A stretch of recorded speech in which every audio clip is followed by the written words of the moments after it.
Hello, once again, we're back. We're here to talk about Star Trek, The Next Generation. This time we're talking about Lonely Among Us.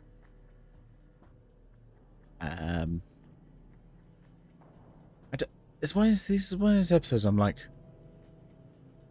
it's early TNG, and I think there's so many episodes where people just don't, like, you just don't really register some of them. I'm just like, I mean, this one's kind of notable in some ways. It's the first one where Data basically references Sherlock Holmes, which will become a regular thing for him. It's apparently the first appearance of Mark Lamio, basically the guy who played Golden Cut in DS9. I'm bad with names, so let's just go with that. Yeah, let's go over the little plot in this film.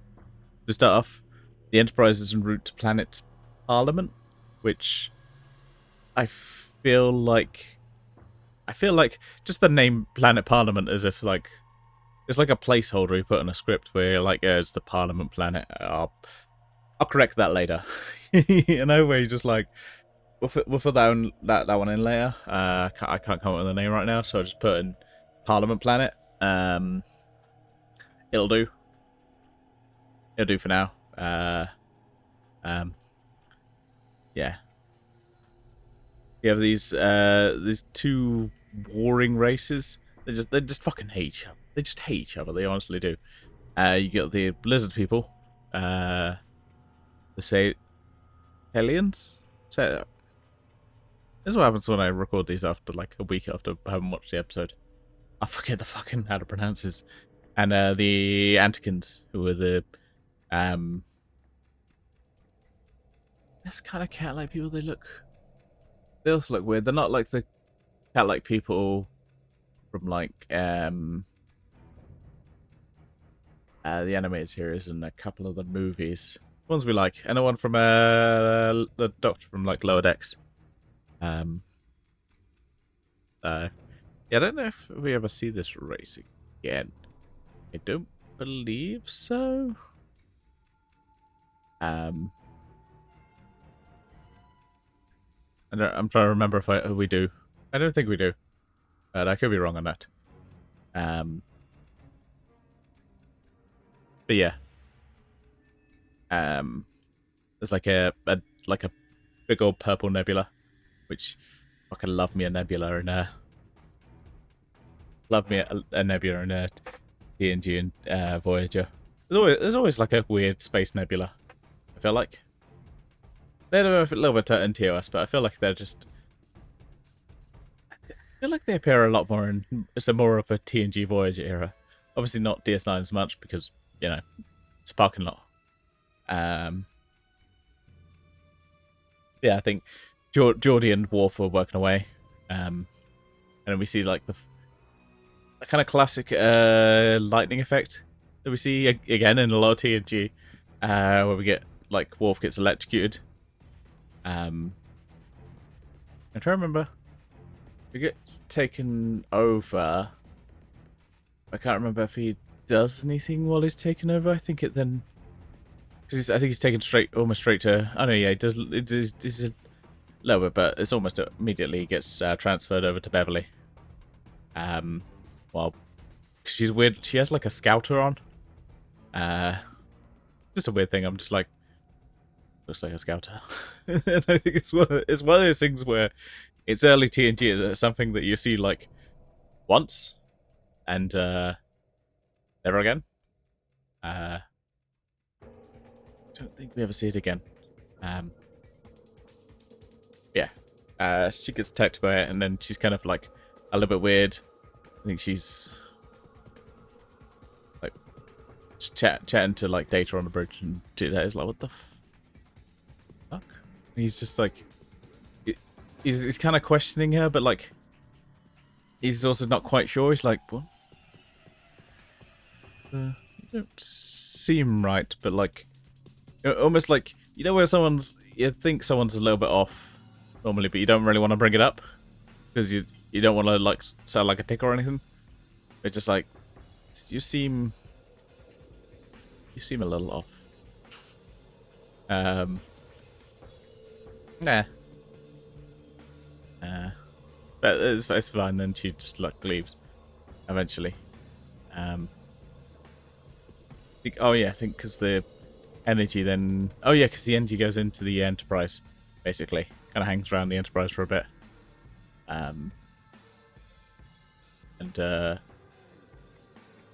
Yeah, we have our engineer for this episode because, again, it's season 1, so Geordie hasn't been moved over to engineering yet. So we get another engineer, no random engineer, assistant engineer, Singh. Yeah, he's working on it. Doop doop doo. I'm just working in engineering. Something's a bit. Gets electrocuted.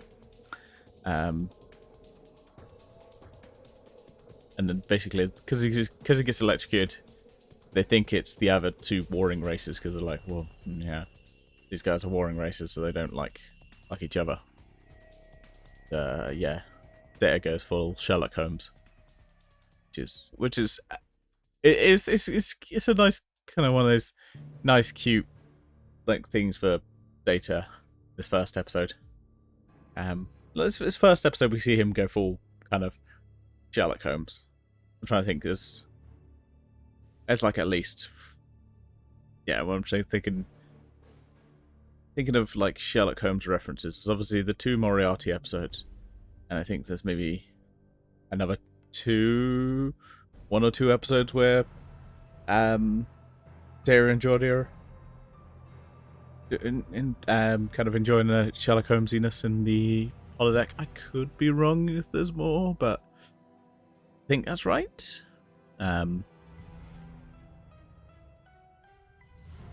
Yeah, they basically just goes, yeah, they don't do it. They didn't do it because why the fuck would they? They're 2 warring races. They don't give a shit about like us, essentially. In one of those things of like, it's the nicest possible way. They don't give a shit. They're warring with each other. They don't care about random Starfleet officers because they didn't gain anything by it. So nothing for us. Yeah, then Troy basically uses hypnotism to try and figure out what the fuck happened to Worf and Crusher. Like, hey, what you guys? What's going on with you guys? Like, you guys alright? Yeah, what happened? Like, trying to find out what happened during those blackouts where they also listen gun. The fuck is going on here? Yeah, I think the energy thing is still on the ship. Causes the ship to drop out of warp. And then it basically ends up in Picard. And Picard becomes a little bit weird, and everyone's like, "You alright, buddy? You're right? You right there, mate? You good? You're good, buddy?" And then like they basically try and figure out ways, like they're obviously like Picard's weird, but like we can't, he's like our captain. We can't exactly just go, "All right, you're off. You're off duty." Yeah, anyone else they could have done it. But Picard, they're like, we can't really do it. He's a bit off, but it's not suspicious enough for us to be like, should we do something? Lower this brightness. I don't need these as bright anymore. I've got a new camera, and it actually looks pretty fucking creepy. So hopefully, I'll have a little less camera problems from now on. I'm hoping. I live in hope. Yeah. So that's the kind of main thing, is they go, God's a little weird. I think they eventually are able to. Either they. What do they? I don't remember if they have. Do they? I think they send them to his quarters before they can. I think Crusher relieves him. They basically I think he ends up ignoring that and just goes, eh, and then tries to teleport off with the entity in him. Because apparently Picard wants, or at least from what the entity says, the Picard wants to be here with him. So yeah, that doesn't end up well. Apparently it didn't work for Picard. Picard doesn't beam off his body, but it's like energy signature thingamajiggy. Yeah. It's one of those things where, like, honestly, I'm just like, yeah. So they basically able to pull Picard back through the transporter because he didn't go off with his body, so they can still pull him back. There's a lot of times where, like, the transporter, sometimes they will just like create a thing and then you're like, but never again will we be able to recover someone. Yeah. They're able to recover him and he's like, well, that was weird. Oh no, it's he also has the loss of time. Yeah, he has the loss of time. He's like, the hell? And yeah, they end up at least continuing on the journey to Parliament. We never received they're going to be at Parliament. I think there's also a plot point where, right at the end, one of the races, they've eaten a guy, and it's kind of just brushed over like, it happens. We're in Starfleet. Like, Tashiar just like, someone's been eaten, I think. And you're like, you know what? Riker, you handle this. I'm going to bed. You're like, what? They're just so nonchalant about someone being, like, eaten. They're like, well, they weren't part of Starfleet, so fuck them. Like, they went with curiosity to, like, investigate Singh's death, and then it's like, someone else just died, but it's like, are they Starfleet? No. Well, fuck them. I'm going to bed. Like, oh, I mean, it makes sense for Picard need to go to bed, but it's just like, yeah, it just was weird ones. They're just all a bit nonchalant about it. You're like, oh, okay. They do have a few scenes with these two warring races. They don't like being put together. We get a little bit more of Chief O'Brien, who's still not Chief O'Brien. Still, I think, Transport Chief.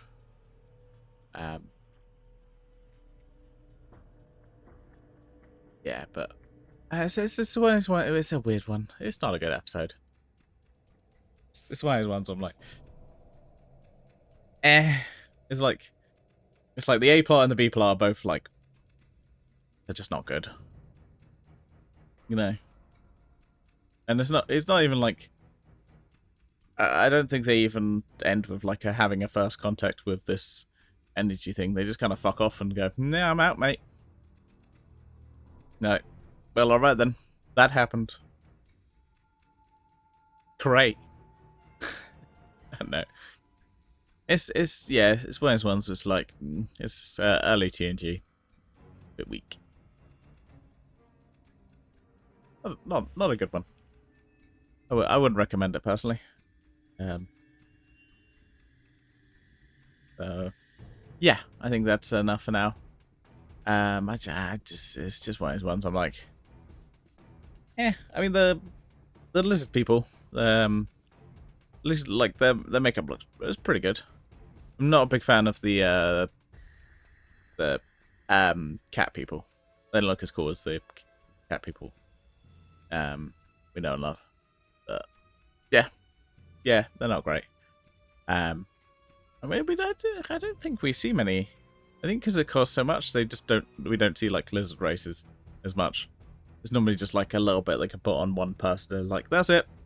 It costs too much money or a bit of makeup, and they're like, yeah, let's not go crazy with these prosthetics because they cost money. But yeah, I think that's the end of the episode. I think it's I think it's time for me to sign off. I think next time we're talking about justice. So look forward to that. For now, I say to you, live long and prosper. And we'll see you in the next video of Star Trek: The Next Generation.